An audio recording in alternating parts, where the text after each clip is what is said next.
Ils occupent désormais la une de l'actualité en plein cœur de la crise sanitaire. Les variants anglais, sud-africains, brésiliens, on ne parle presque plus que d'eux.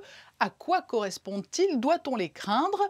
Pour nous en parler, le directeur du centre hospitalier Princesse Grace est notre premier invité. Bonsoir Benoît de Sévlinges.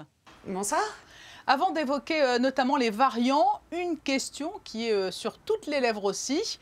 Quelle est la situation au CHPG? Alors les chiffres semblent en régression sur tous les fronts, hospitalisation, réanimation.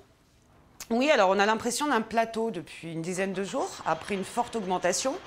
Donc aujourd'hui, on a 7 patients Covid en réanimation. On en a 2 qui sont en soins critiques, 21 patients qui sont hospitalisés dans l'unité dédiée Covid et 42 patients qui sont hospitalisés par ailleurs, dont 15 au court séjour gériatrique. Vous avez noté au fil des jours une évolution du profil des patients. Oui, tout à fait. Alors, sans qu'on puisse réellement se l'expliquer scientifiquement, on note que les patients hospitalisés, et je précise bien hospitalisés, sont de plus en plus jeunes.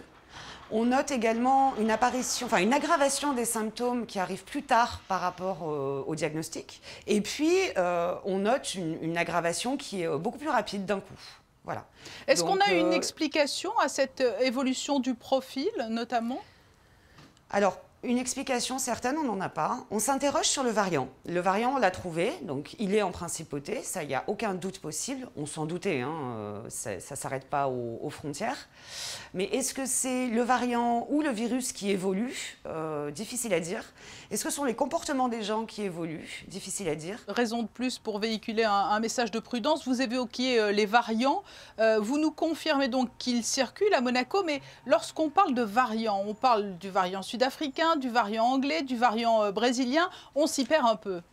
Alors, pour l'instant, en ce qui nous concerne, on n'a trouvé que le variant britannique. Et on l'a trouvé chez des personnes âgées. Quand on a un test positif qui émane soit d'un cas très grave, soit d'un cluster, soit d'une contamination qu'on s'explique très mal, on l'envoie pour ce qu'on appelle un criblage. Ce n'est pas le séquençage du virus qui donne des résultats plus exacts, mais qui est très très compliqué à obtenir parce qu'il y a très peu de laboratoires en France qui font ça. Mais ces variants, pourquoi font-ils si peur? Parce qu'ils se propagent plus vite, ils sont plus virulents? Il faut savoir que le fait qu'il y ait un variant derrière un virus, c'est quelque chose de normal. Le virus, il évolue, il vit. Le problème de ces variants, c'est qu'on ne sait pas si le peu qu'on a appris sur le coronavirus va s'y appliquer.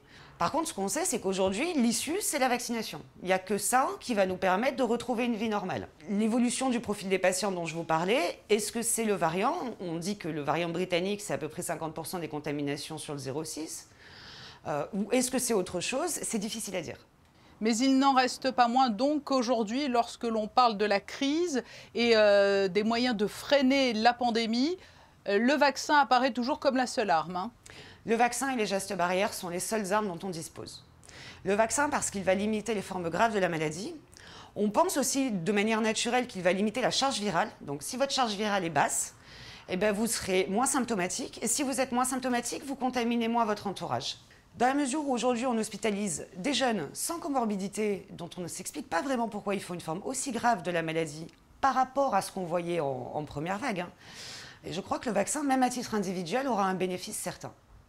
Le problème, c'est la circulation du virus. Dans quelques jours interviendront les vacances pour la zone qui nous concerne. Quel est le message que vous avez envie de délivrer à quelques jours de ces congés à la population? Au niveau du CHPG, on recommande vraiment la plus grande vigilance et la plus grande prudence. L'effet galette des rois que l'on a eu avec des personnes âgées dans les lits qui ont énormément souffert et beaucoup de décès, on souhaiterait vraiment l'éviter après les vacances de février. Donc vraiment un appel à la vigilance, appliquer les gestes barrières et surtout la distanciation sociale. Ça reste le seul moyen de se prémunir d'une contamination.